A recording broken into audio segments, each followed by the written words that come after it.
Mm. Okay.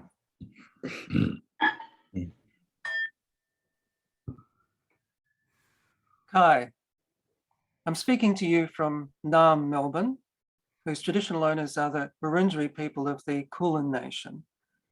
I pay respect to their elders, past and present, and the ancestors of the lands where you come from.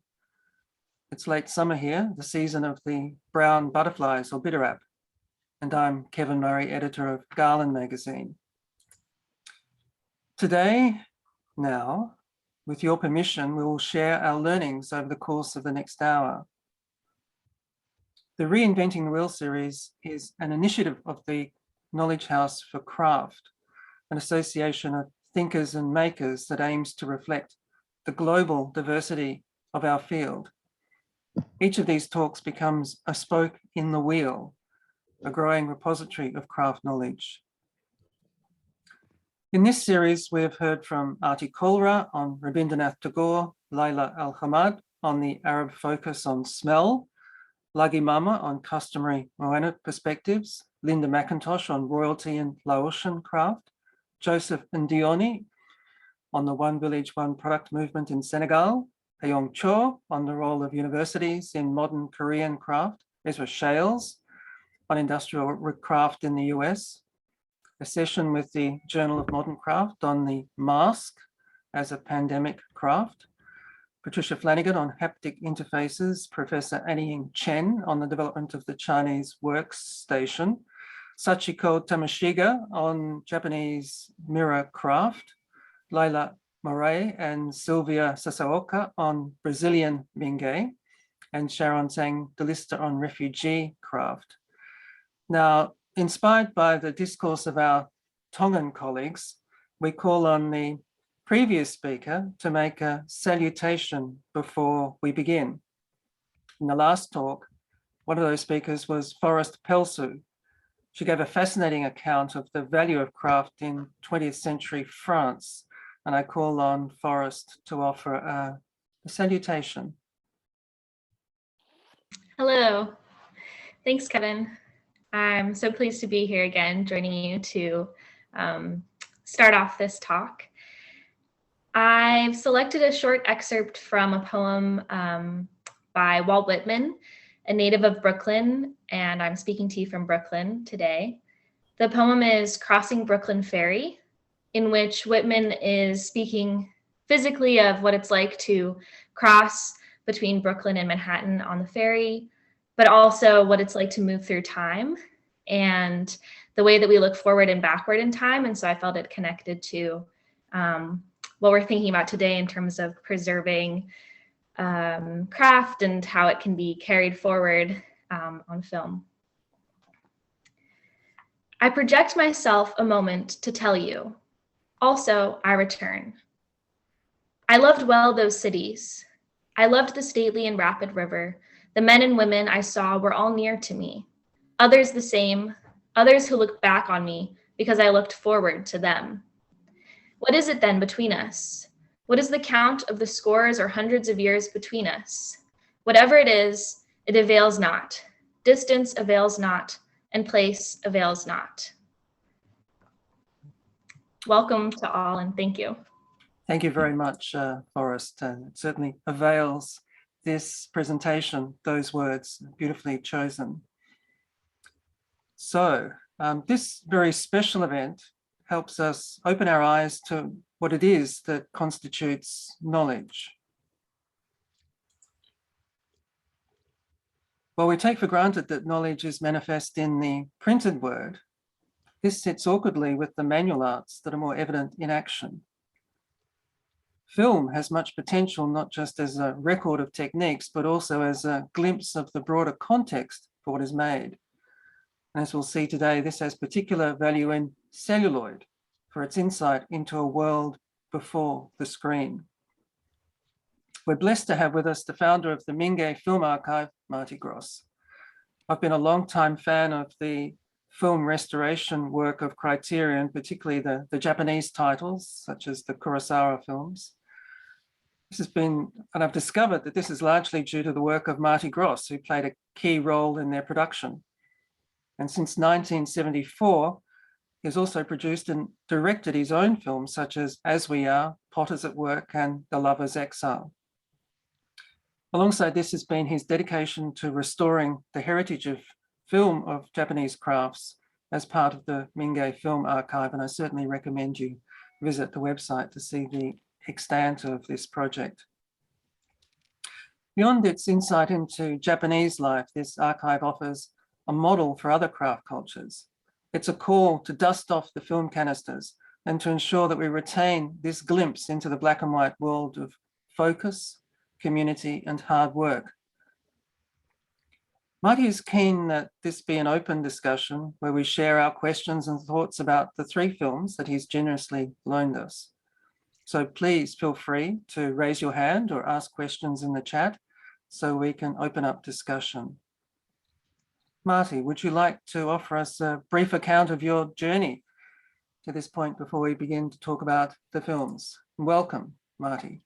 Thank you very much. Good morning, good afternoon. This is evening here in Toronto, same as in Brooklyn. So there's 2 of us at least from this part of the world. I'll just tell you a little bit about, I don't want to talk too much about myself. I just want to tell you a little bit about how all this started and how it developed in the direction in which I've now taken it as a digital archive, these film restorations.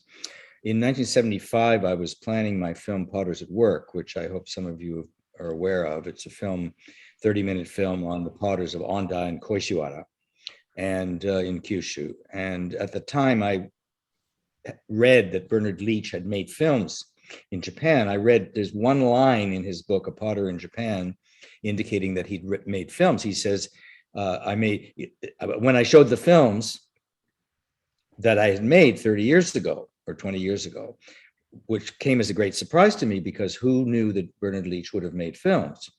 Anyway, to make a very long story as short as possible, I went to visit. I contacted his wife, Janet. I went to visit and they gave me the films. But at the time, they gave me the films with the idea that I would restore them and preserve them. And so at the time, film was film. So there was no medium from which to take film. If you wanted an extra copy, you had to make a film copy.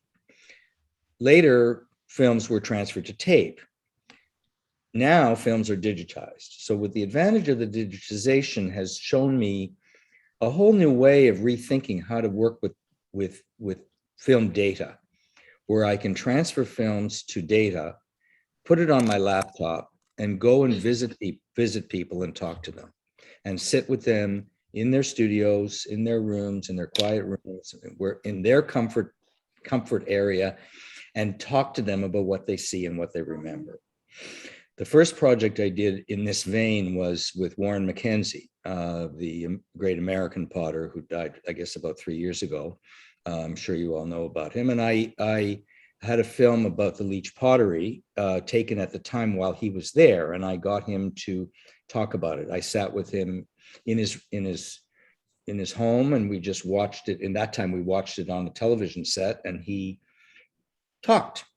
And then we edited his comments to the film, and that film is available on DVDs, and it's out all over the place, I think. And then later, I began to use data more actively, meaning I have data on hard drives, and I can go and sit with people and talk to them. And I have now completed 50 films this way, all sorts of material, having restored the films of Bernard Leach, not only on pottery making, but also on other subjects related to Japan, because he was visiting Japan with a camera. It was the first time he'd ever held a camera. So anything that he saw or that his great friend Yanagi took him to see, he recorded, and we have added extra commentaries to these films. So what I'm hoping to achieve is the marriage of authentic voices, knowing voices, humorous voices, different points of view about what we're watching. And sometimes I've made even 2 or 3 versions of audio commentary of one film, because often, everybody has a different story to tell. So that's this project. We have films, 50 films, as I said. Some of them are interviews, but most of them are films that have been restored and enhanced with oral histories of this kind. English, Japanese, and Korean. 5 films are completed in Korean, and I'm just starting a film in another language that I have no knowledge of whatsoever, is Catalan. I've shown a wonderful new film a film that I've just made about Hamada Shoji, made from outtakes from films that I've found or acquired over the years, outtakes of films. I made a brand new film about Hamada, 40 minutes long, and I showed it to Juan Gardi Artigas in Barcelona, and Artigas is the potter, the ceramic artist who worked with Juan Miró. So this is my new project, breaking out into Europe and trying to make some sense out of Catalan, which seems to be a great deal more difficult than Spanish, of which I know almost nothing. So, but luckily I've had people helping me all over, and we're breaking out, showing films. One of the films that I do want to tell you before I stop talking, the last thing I want to tell you is that I've just completed a film about Hamada's visit to the Sydney Tech, East Sydney Tech in Sydney, the National Arts School of Sydney, which was kindly, the commentary is very kindly provided by Owen Rye, who I gather is with us this evening or this morning or whatever. So I'll show you a little bit of that later if you're interested. I think it turned out quite well. Owen's quite a good talker.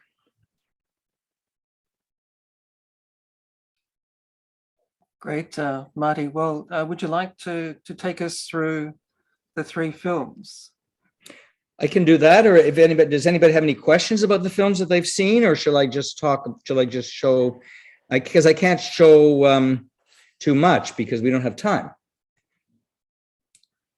Perhaps if we just bring to mind the film one by one. Okay. And then we can see what sort of questions. Right. Okay. So I'm going to go back to screen sharing here, and I'm going to, this is my, just to tantalize you a little bit, just so this is the contents of one of my hard drives. Okay. So we can't get through this right away. So shall we start with Dartington Hall? Sure. Or you want to start with Onda? Dartington Hall? Okay. The story of this is not exactly a film, but we've made a film from an audio recording. I found this audio recording at an auction in Penzance, and through a friend, John Bedding, in fact, a potter, one of the Leach potters, and I extracted a 25-minute segment of Yanagi speaking about his understanding of the meaning of crafts. And this is the Japanese understanding of crafts taken at Dartington Hall in 1952. And it's, as I say, it's an audio recording, but we've turned it into a video. And this is the only film that we have that basically does not have any pictures.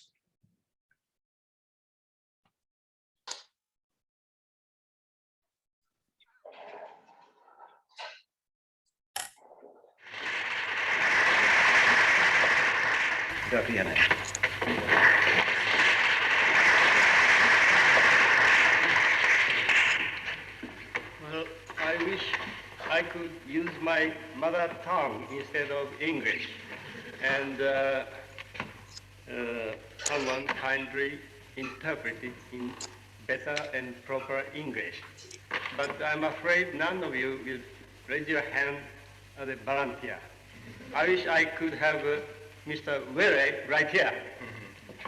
Well, as I cannot speak English offhandedly, let me read a paper which I have prepared. Yes, can I say, Marty, that it's quite remarkable Yes. to hear. Allow me to quote. To hear the accent. Was that surprising to you? It's we would call it a posh accent, a very English accent. Right. Well, he learned English from an Englishman, right? And he actually learned English from Daisetsu Suzuki, as many people will be aware.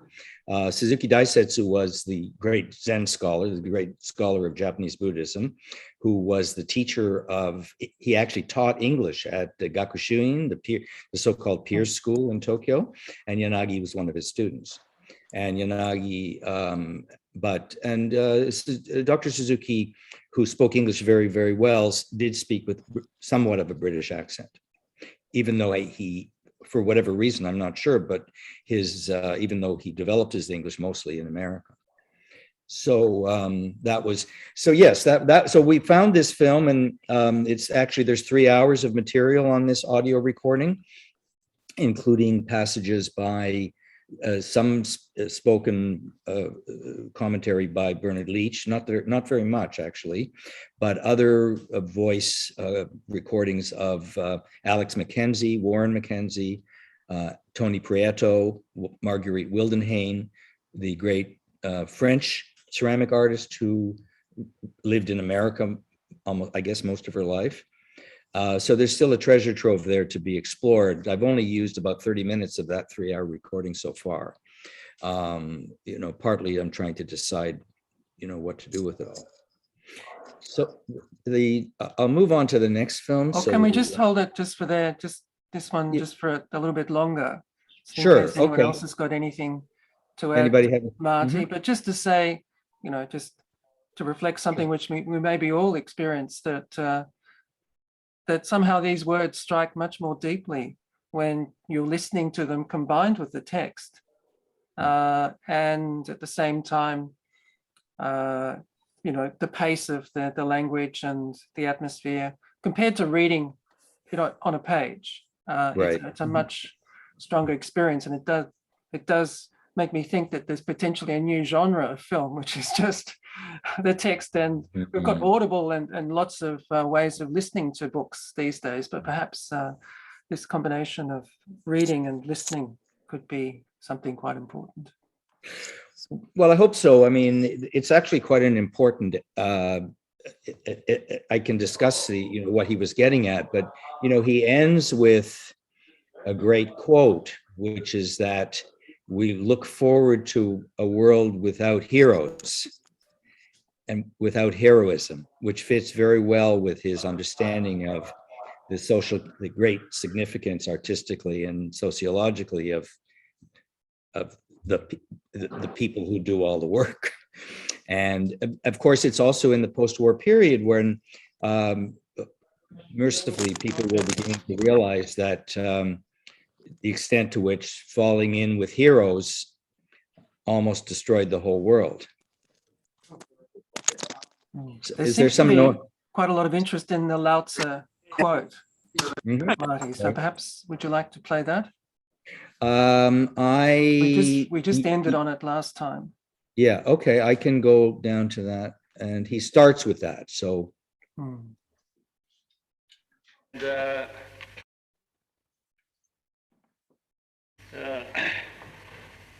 Allow me to quote a few passages from Lao-Tzu, the old philosopher in ancient China. When the great reason is obliterated, we have benevolence and justice. When wisdom and sagacity appear, we have much hypocrisy. When family relations are no longer harmonious, we have filial piety and paternal love. When a nation is in disorder, we have loyalty and allegiance. I think there is significant truth in his saying. The fact that a great moralist appears in this world is nothing but the evidence of immorality prevailing on the earth. He has to rise against the immorality. In other words, though it may sound a little cynical, he appears in this world on account of its immorality. That is, if the world were completely virtuous, he would have little chance to make himself famous. He is respected and esteemed highly on account of unvirtuous circumstances. We look with admiration and respect to a sublime moralist. But does it really mean we are happy to have such a moralist in this world? It is true we are thankful to him, and our life will be unhappy and restless unless the moralist is born. But is he required at all times? No, only when the world lacks morality. We wouldn't need him particularly if morality were common and a usual thing in this world.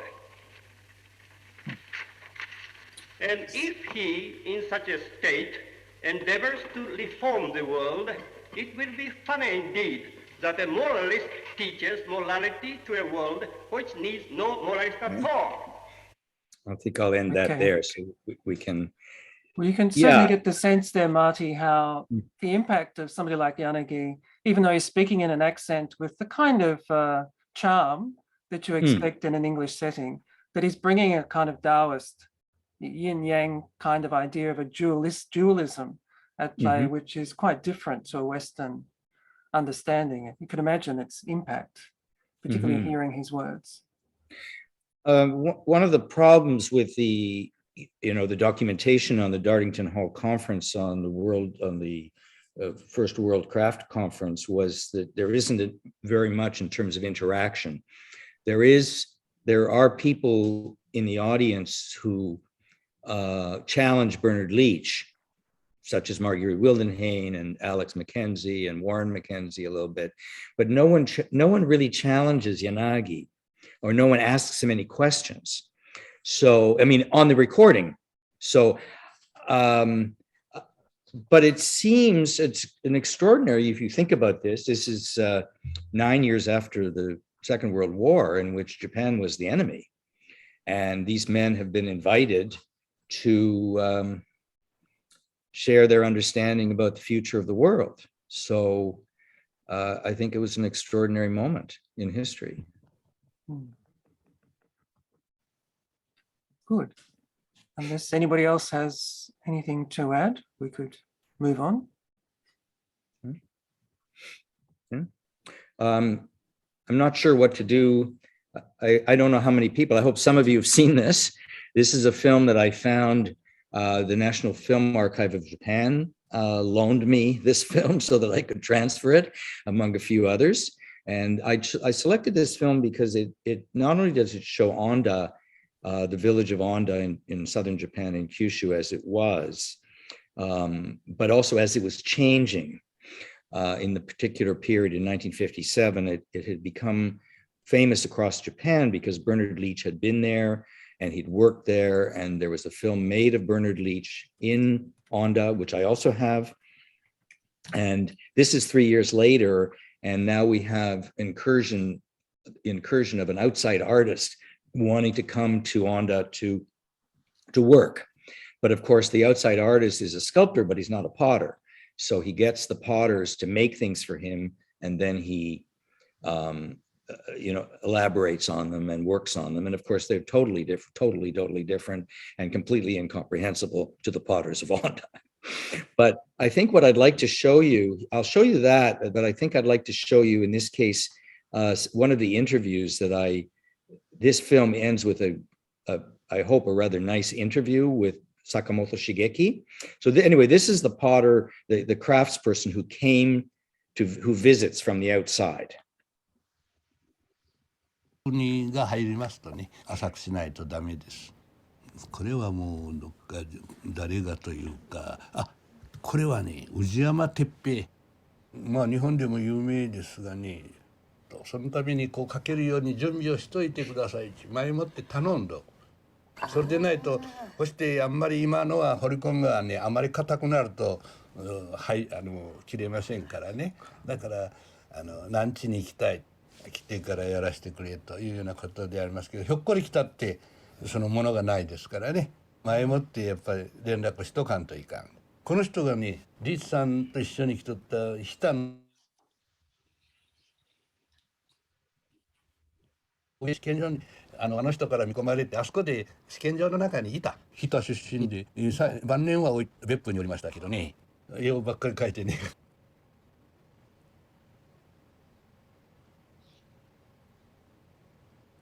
外国で認められて有名になった人。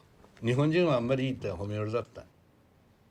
特にだからリツさんのね変えられた後は盛んに来ましたよ。リツさんに感化しとるやっぱね、面白いですよ映画。なんとも素人が見るとわからん。丸三角と四角の字を書いて色が綺麗じゃありますけどね。ピッチャーがこれは形はオンタの昔の形じゃけどハンドルはリツさんに。So that shows this is him, Mr. Sakamoto, who has spent his entire life in Onda and whom I knew quite well because he appeared in my film Potters at Work. There's a scene in that film of a man teaching his son, and Shigeki-san was the father in that film. So in this case, he's talking a little bit about outside people coming to Onda and working and wanting to take advantage of the potter's skills, of course, to help them make their own works. And this, I think, was quite baffling to him. At the time, since that time, they've gone through various interactions with outside people, but Onda is still quite isolated, and they don't actually work any longer with outside artists. So to illustrate the interview process that I was describing a little bit earlier, this is the end of the film, as you can see, and this is me and Sakamoto-san talking about the work that he does, and I ask him questions, but you'll be able to see how I'm doing this is we're sitting in front of a laptop, and so here's a story where this is a kind of amusing. He's I'm asking him about this Ujiyama Teppe, and I've got it all wrong. So he ribs me a little bit to tell me how wrong I got it all. だから小さい皿なんていっぺんにかけないと。だからそうですか。僕はそれを見てよくわかんないけど、これ見たらびっくりしました。それで多分その時代をピカソとかミロとかの焼き物の皿とか誰か雑誌で見て、そこまで作ろうか。そこまでは言ってないでしょうね。ピカソなんて知りませんよ。そうですか。それじゃあ知らなかった？多分知らん。学校でもいたりした人はなんか知りませんけどね。でも雑誌とかで見てるのかな。雑誌もそんなに本を見とらんですよ。じゃあこれもそれはこういう上のハンドル。これはねもういろいろ遊びぐらいで。花を生けるためか何かわからん。この上の小さいのは一輪挿し。こんなのもねハンドルはつけとるが花生けですよ。それ遊びということはお客さんが作った？いやそうじゃないです。もう何でも売れるから自分の家に作ってね。そうするとお客さんの中に誰かこんなのちょっと変わったものを作ってると飛びついてくるだろうと売れるだろうという思いもあったりね。そうするとこういうのを見ると浜田先生じゃないけど柳先生あたりへ行くとなんでこんなものを作るかというんですね。じゃあお客さんは買うためにオンタまで来たんですか？その時。売る時はちょっと説明してください。売るに行きましたよ。それこそ肩に担いで近辺の売って回るとかかなりリーチの後は。どこまでか車を雇ってこれはリーチの後もうリーチの後はい、よそに親戚とかどっかに置いといてそこから売りに行ってね、随分そんなことをしました。しかしリーチさんの後はそう売りいかんでもよくなったです。お客さんが買いに来てくれましたからね。リーチの前はそういうふうに売りに出たんですよ。売りに出た。下までとか。下とかかなり遠くまで。遠方まで行って4、5日かかって売ってしもったが結局は飲んでしもって帰ってきたとかね。じゃあもう帰る時にお金と野菜とかいろいろ持って帰ったんですか？いやいろいろ持って帰るそうですよ。長い人はね、もう10日も20日も帰ってこんと。ところが今度はその当時は売りに行った先も金がないので、米をやるからとか小豆をやるからとかいやね、ここは少ないからそれで物々交換ですね。それでそんなのは持って帰ったでしょうが、金は飲んでね、まあ私みたいなのは飲んでしまって帰って、だから怒られる、もうね、夫婦喧嘩になるわけよ。それ帰ったらお金なくなった。なくなっちゃう。そんな、まあそれは全部じゃないけどね。Okay. It's quite magical, Marty, how you go between the screen and back in commenting on things. A bit like what Forrest was saying in her Walt Whitman about time. It seems to perform that. We've got a couple of questions. Okay. So I just want to make this point, if I may. You can see how this works because I'm in his space, right? And of course, this particular person knows me very well, so he's comfortable with me, but the equipment that we're using allows us to be totally quiet. You know, there's no projector running, there's no equipment running really. So I can make very effective recordings this way, very simply and unobtrusively. 15 years ago, this couldn't be done. What you'd have to do is you'd have to gear up a VHS machine, or you'd have to have, 20 years ago, you'd have to have a movie projector, and that would make noise. This allows me to speak, you know, quite intimately with people, as you see. Anyway. And it's great how it's grafted onto the celluloid. I wonder if we could take this moment to call on Jane Sawyer, who spent formative period in her career in a Japanese pottery. If interested to know, Jane, if you could just share what kinds of memories or thoughts this conjures up watching this kind of film. Oh, yeah. Well, Marty, first, thank you so much. It's such a treat to meet you after many, many years of knowing about your films. And well, thank you. I'm sorry, I don't know who I'm talking to. I did say... Jane. Yeah. Yes, thank you. Yes. I can't even see myself either. Oh, okay, don't worry. Later, thank you. Anyway, lovely to meet you. I'm not sure, I've forgotten the question, Kevin, but what were you just what feelings it conjures up for you as somebody who's worked in a Japanese pottery? Yeah, very nostalgic, totally. And I did actually spend a week with Sakamoto Shigeki sensei and helped him fire a kiln. Well, in my very humble way, watched and sort of threw a few pieces on, but that was at the end of my 2-year training in Shusaigama. I don't know if you know Shusaigama. Shusai, yes. Yes, I know. I do know all about Shusai, and I have recordings of, which I didn't make, but I have recordings of the founder, Takano-san. Is it Takano? Yep. Yes. Yeah. And I'd love to see those sometime because that would be really nostalgic. Yeah. They weren't taken by me, but I was given them, so I have them. Yeah. So yes. Yeah. No, just very nostalgic, and just, you know, the humility, I think, of making in the social situation of a group rather than the individual. That it was very challenging for me, being a Western person and you know, a young person and a really strong feminist, to go into a male-dominated world. But I learned so much, and it is just pure joy watching Shigeki speaking and listening. Well, thank you. As I told you, perhaps you know that I made my film of 1976, Potters at Work, but in this case, I filmed him 3 times, about 3 different films about Onda.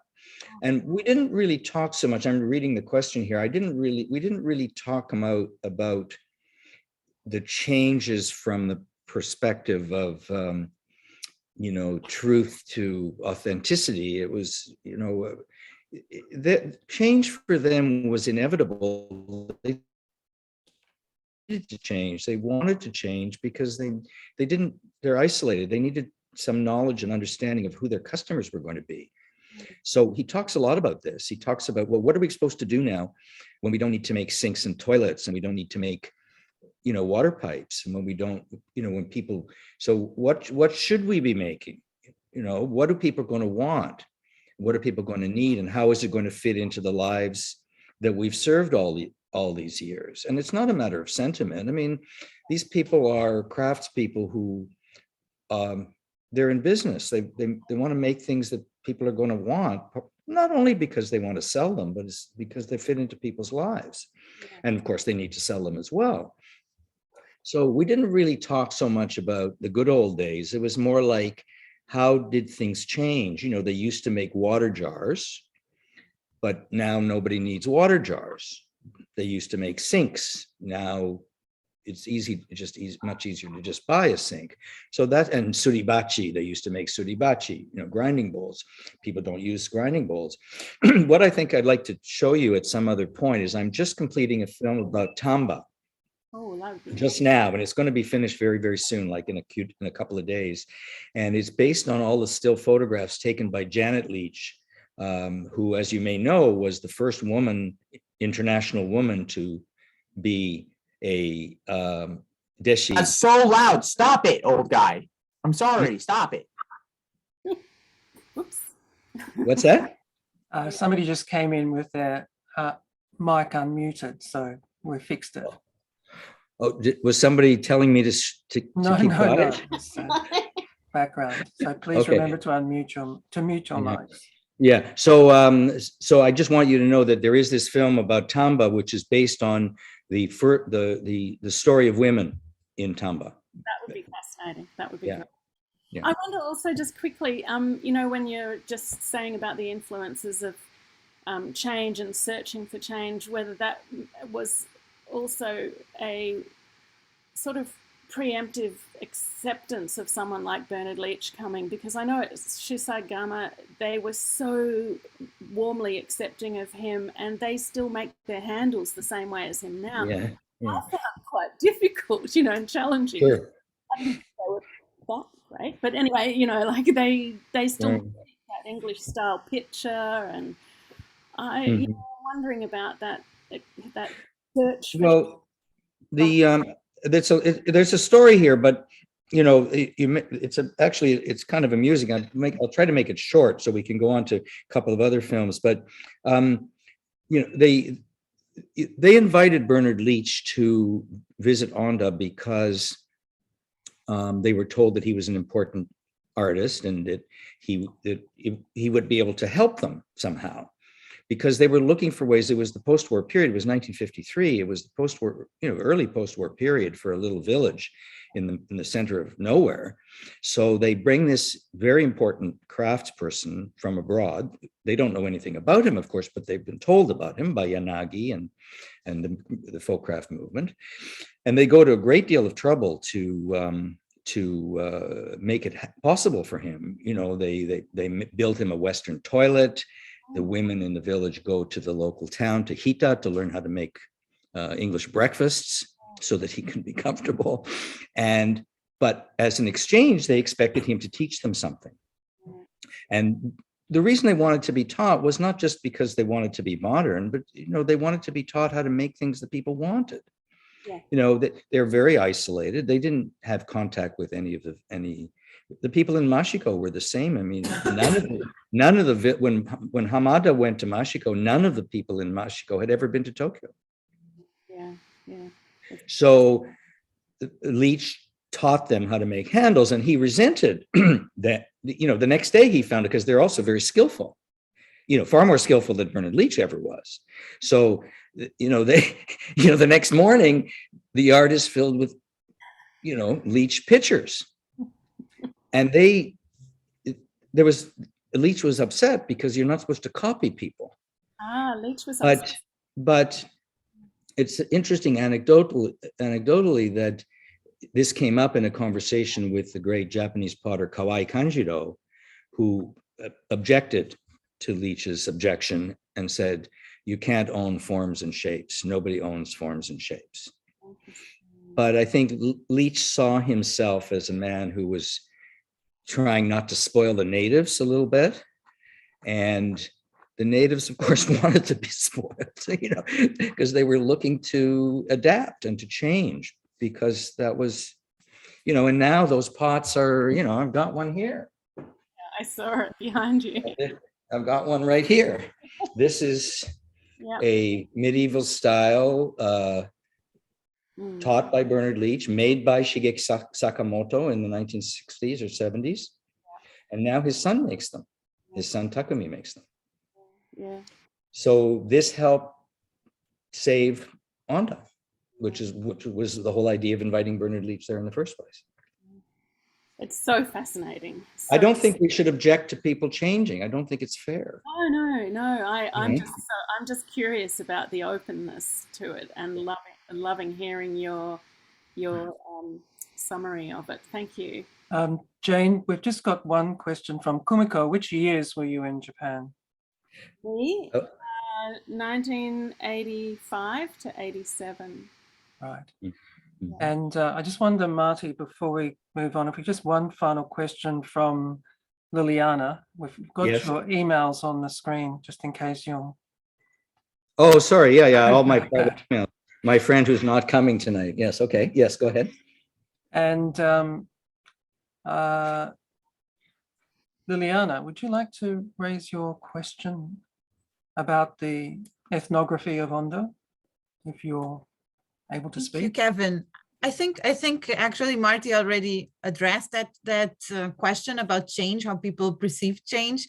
And it's really interesting because when we talk about Mingei, we often talk about this idea of tradition and very fixed, and actually seeing that the people there were welcoming change and the role that people that coming from outside have in fostering innovation, which is a common theme in craft, this pursuit of novel ways of doing things. So I was just really interested in that because it ended up changing also all the social organization in the village. And in Moeran's ethnography talks about the question of inequalities. Certain potters becoming famous, whereas everyone was kind of the anonymous, the Yanagi's ideal anonymous craft person. And so it's a little bit also an irony or ambiguity of the Mingei movement that by shedding light on those practitioners, it ended up creating a certain inequality of those that adapted to the changes and those that didn't, I suppose. So it's really interesting to see how those things play up and continue to play up, I imagine. So I don't know if, Marty, you have something else to add to my question, but I really enjoyed the comments you already gave. Well, thank you. I just want to say that I'm not a representative of the Mingei movement. I mean, this is an umbrella concept, and it was the Mingei, the founders of the Mingei movement are the people who kind of showed us a way of looking at craft in this way, and now I'm looking at it. I mean, I'm not. I think to ask village craftsmen to be folkloric for our pleasure is unfair and destructive and unrealistic. I think we hope that they will maintain their skills and their traditions because it's meaningful. Good. So we now venture down south to this amazing film of Bernard Leach in New Zealand. Okay. Now this is a kind of a comedy because luckily I found this film and then I found a wonderful person who many of you know, Moira Elliott, to be able to comment on it. And what happens in the film is, this film is way too long to show, but what I'm going to show you is I'll run through it very quickly here.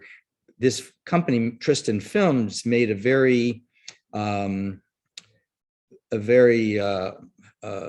worshipful film about the visit of Bernard Leach and his meeting with the potters of New Zealand at the time, Len Castle and their people. And it's all exceedingly solemn and exceedingly serious, including the interviews that they have.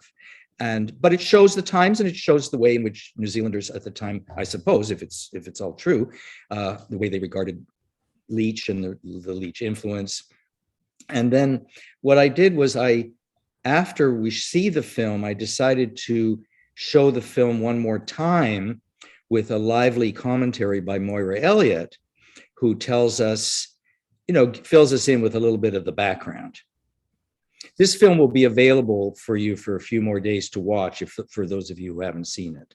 I believe you all have the links. So here's Moira talking about the film that I've just scanned through. And of course, terrible music. Any documentary that was made about Oriental crafts chooses the wrong music.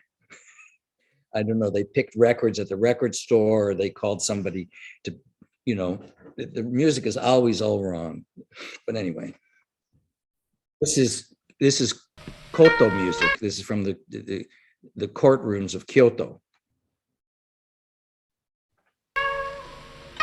Bernard Leach coming to New Zealand, my reading of it, and I've interviewed people who were there, and truly it was the second coming in lots of senses. Bernard Leach coming to New Zealand was a huge event for the New Zealand pottery community, because by that time they'd had 10, 15 years of fairly thorough indoctrination with how much Leach meant. Bernard Leach's book, A Potter's Book. That was the only book available. It's beautifully written. It's a book which engenders emotion, in a sense, and pride in what you do as a potter. And there's that famous essay in it, which is quoted and requoted and requoted, so that half the potters in New Zealand could probably say it without needing to read the thing. It was revered, and everybody I knew had a copy of A Potter's Book. It was a how-to, but also a why-to. Why you should do it this way. His writing was eminently persuasive, in my view, and he was an extraordinarily clever writer, really. What we're looking at here is Len Castle throwing on his wheel. It's a kick wheel. It's the Leach-designed kick wheel, which was produced in New Zealand under license by someone that Bernard Leach gave the license to without making any charge. That's in the basement of Len Castle's home in Titirangi, which means fringe of heaven, in Maori, where he lived at the time. The film ends on a very amusing set of statements. And again, this film is available for you to see via the links that Kevin has provided. But this is how the film ends, with Moira's very charming commentary. Indeed.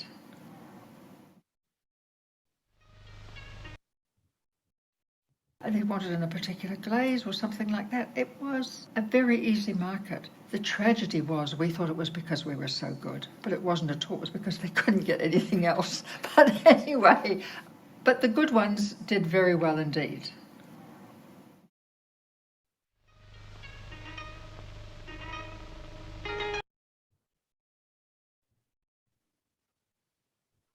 That you said when on Skype, oh, you said this whole movie is very blokey. There is the feminist in me coming to the surface. Well, the whole movement was very blokey, if you like. It was a male movement. Post-war, in came Bernard's book, which was published, as you know, in 1940.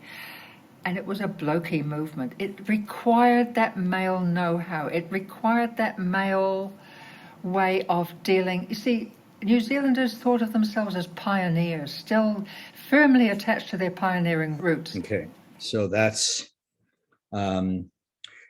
since we're beginning to run out of time here. There's one more little, hopefully, treat that I'd like to show you. But are there any questions before I do so? No, I don't. Not that I can see, but just to affirm that it's wonderful to get that kind of contemporary commentary, which is kind of like behind the scenes, the real story going on, which we saw in Sakimoto as well. And so it's like the negative. Well, that's what I'm trying. I guess I've been lucky with the people that I've selected so far. I mean, with Moira, I met her in Tokyo. I was lucky that she was in Tokyo at the same time that I was in Tokyo at one point. But I've also been lucky because I had the instinct somehow or other to ask Owen Rye to do something for me, and which I'm going to show you. You're the first people to show it. I've completed this 3 days ago, and I'm going to show you, this is Hamada visiting Australia in 1965, demonstrating at the National Art School of Sydney, as I mentioned. And I'm going to show you the first 3 or 4 minutes so you get an idea of the comment of how it all works together.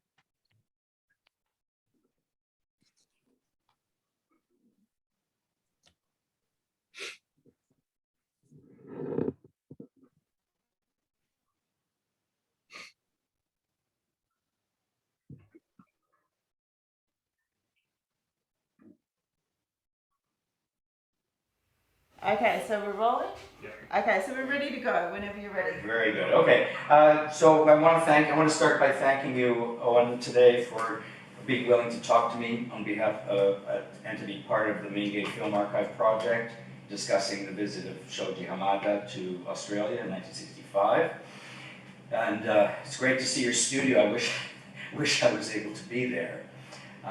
This film, as you know, was made in 1965 at what was then the East Sydney Technical College.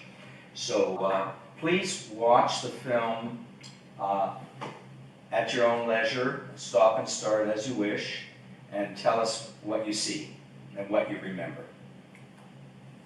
Okay. And I do want to thank you. I really appreciate being involved in this process. It's very kind of you to allow me to do this. I remember when he first turned up, Ivan McMeekin went and picked him up at the airport and brought him back to the department, and we all stood around and welcomed him and said how pleased we were that he was there. And then Ivan told him about some tourist destinations within a day trip of Sydney. Ivan said we could have a trip to the Blue Mountains, or we could have a trip to here or there, and Hamada listened very carefully to all this, and when Ivan finished, he said, "I've seen many beautiful places. Could I see your clay?" And so I showed him the clay, and he was quite happy with the clay. He was interested in glaze materials. Could he have a look at the glaze materials? I remember he approached a couple of the bins of material and picked up some, with it, finger and thumb, picked up some and tasted it like that. Nodded, he approved of the material. And then he looked at the well and nodded and approved of that. And he was very happy with everything. As far as I remember, he actually started working very soon after. He wasn't terribly interested in being a tourist. He wanted to make pots. That certainly impressed us students. In the 1960s, there were essentially 2 places in Sydney where ceramics was taught, or pottery. It was called pottery in those days. It wasn't quite so sophisticated. One was the University of New South Wales, where Ivan McMeekin ran a course, and the other was at what everybody called East Sydney Tech, properly East Sydney Technical College, where Peter Rushforth was in charge. And this film is actually shot at East Sydney Tech. First thing to say is that 1965 is a long time ago, so in terms of remembering what happened there, it'll be impressionism rather than realism. Hamada sitting at the well that was especially made for him. He uses this method. Anybody involved in pottery making would be familiar with this method of throwing called throwing from the hump. It's a method where you put a large lump of clay on the wheel, but then work just with the top of it, make small things, cut them off, make another small one, cut that off. Instead of using electricity or instead of kicking on a wheel, he uses this method with a stick to spin it, which the implication of that is that you spin the wheel up very fast, and then as you work, it gradually slows down. And in the film, you can see that happening. Okay, so I don't know how strict you are, Kevin, but it's 3 minutes to 11. So I think we've got time for a little bit of conversation about that, and I just wonder if we could bring in Owen, since you're here with us, which is very right. Good. That's Owen. A round of applause for Owen. Marty, do you want to stop sharing your screen? Sure. Mm-hmm. Mm-hmm. I'm just wondering, Owen, if you've got any reflections on what it was like being involved in one of Marty's films.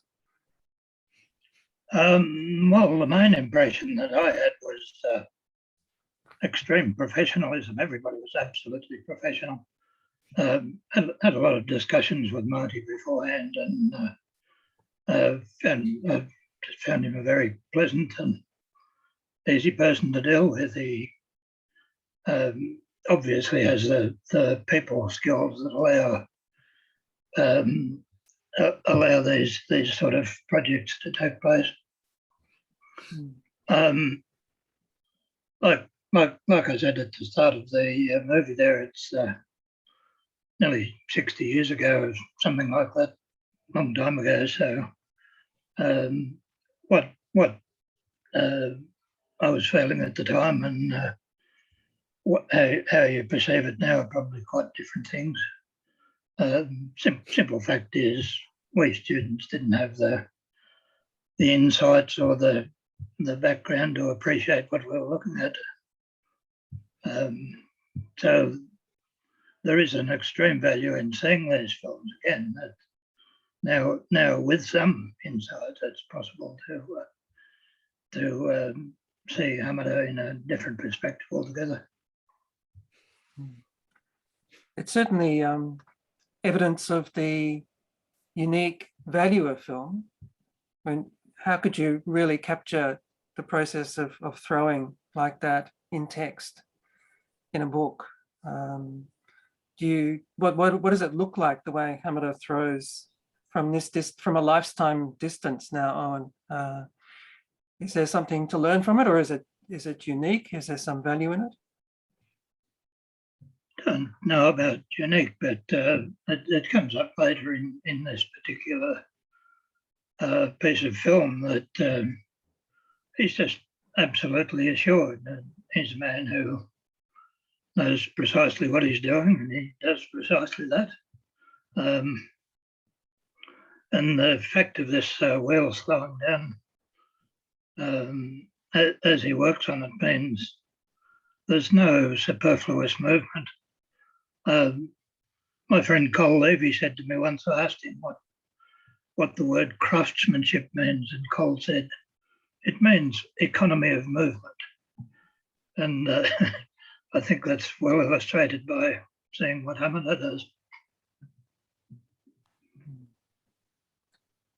Well, it's interesting you say in terms of his confidence.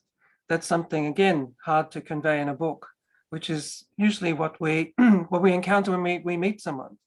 We get a sense of their demeanor, their bearing, which carries a lot of value with it that the film can. Yes, that's why it was wonderful hearing Yanagi earlier in this session. You get some feel for the reality of the human being rather than just the abstraction of the words on paper. So I get the sense, Marty, that you're also on the lookout for other films, such as there are some films perhaps associated with Janet Mansfield. Right, yeah. Rescued. I've been told by one of the participants this evening, Colin Davis, that he thinks there's a film of Bernard Leach visiting New Zealand, which I wasn't aware of. Australia? No, New Zealand. Right. Bernard Leach visiting New Zealand, but whether there is anything in Australia, well, please help me look. I'd be very interested. When I speak about film, by the way, I hope it's clear that I'm only interested in restoring films, meaning 16 millimeter or 8 millimeter films or 35 millimeter films, because I want to deal with fragile material, but I want to deal with the material that is film. Video is another matter, which will require another generation of archivists. And I guess film also, I know with Nixon's visit to China, it's the 50th anniversary, and that they're still able to get people now who were there, witness to that period, to talk about it. And maybe there's something of that kind of gap in film too, not to do with copyright, but just to do with the fact of finding a witness who can still talk to it. There's a certain window of time available. That's right. I mean, I have been lucky in the sense that everywhere I've gone, have been able to find people who can talk about things, and people who are in their 70s. And the oldest person I've interviewed so far was 94, and the great Japanese, Korean ongi potter, Bae Yosep. And he actually came out of a retirement home or a hospital or whatever it was to be interviewed by me. And he watches a film from 1925 about the ongi pottery makers of Korea, and talks a great deal about the work that, his life and the situation of ongi potters in Korean society. And also, in particular, many of them were Catholics, as some of you may be aware, and experienced great prejudice and great social difficulties in the society. And he speaks about that very eloquently. He also speaks about the connection between Korean food, Korean, the kinds of pots that ongi potters made to make the best kind of fermentation as required by Korean cuisine. So I've interviewed people. I don't know who the youngest person I've interviewed is, but the oldest person was 94. And where have you got your tentacles out at the moment beyond Australia and South Korea? Are there other parts of the world that you think have great potential in terms of recovering this lost past? Tentacles, but Kevin. One of the films that some of you may be aware of a series of films that were made by a professor at Oklahoma State University named Ron Dubois. Ron Dubois was the person who made the working processes of the Korean folk potter, and he gave me permission to take all of his film material, some of which I got from the Smithsonian, and I've made a new film called The Working Processes of the Korean Folk Potter. Made a brand new film with this, using the same title that he had originally used. His film was 25 minutes long. The new film I made is 50 minutes long, which combines materials that I've revived from the Smithsonian. I now have. Did you mean Heather's mobile? Calling now. So what I'm now working on here, actually right now, I'll show you, is films that I have received from Ron Dubois' archive on the potters of Nigeria, the women potters of Yoruba. And so we're working on that now. I had not intended to branch out so far, but I'm finding that there are materials out there in the world that this is going to disappear if somebody doesn't deal with it. So just because the university has no idea what to do with it, and Ron Dubois is 95 years old, so somebody has to take care of it. If it's donated to the Smithsonian, it'll be preserved, but it'll never be seen. Perhaps never be seen. Well, I think that's a rousing call for anyone here who is aware of the potential of some dusty canisters that contain gems. That this is through the magic of Marty Gross's editing and cleaning and voiceover and tracking down of witnesses can bring this to life. And I think we've seen great testament to that in this talk. Now, we've had a lot of comments about where to see various films and how to contact you, Marty. Shall we follow this up? I'll send an email to all the participants with with this kind of material. Right. And as I you say, the guess links it- will be live for a little bit longer. I'm going to leave the links live for another week. And I guess I'll end by just explaining why it may feel like it's so difficult to get to see all this stuff. And one of the reasons is that one thing is that I'm still involved in certain editorial decisions and revisions to the things that may not be quite correct, and Japanese subtitles that have to be dealt with. And there's a lot of material. That's one reason. And the other reason is the plan is to turn this into a digital archive that's going to be searchable. So I'm looking for partners to release this properly. I've got lots of films that I can show to people one by one, but I'm looking for a way to integrate all the films so they'll be searchable. So if you want to know more about Ongi, or you want to know more about Australia, or you want to know more about Mingei in China, you want to know more about where Bernard Leach and how to see everything, all the references to Bernard Leach, this can all be integrated. And in principle, I do know how this is done. I myself am not a computer engineer, so the next step is finding the right team to hand this over to so that we can create something that's going to be searchable. Great. And certainly with the Knowledge House for Craft and the Knowledge Vault that we're developing, it could be quite useful in terms of increasing that level of access. Well, on behalf of everyone, I'd like to thank you so much, Marty, for showing us your film, sharing the voices behind the scenes, and being the voice behind the voices behind the scene, and being the Brooklyn Bridge that connects us together this evening, to quote Forrest's line. So thank you so much, Marty. Okay, well, thank you for the opportunity. It was nice to see everybody. Thank you.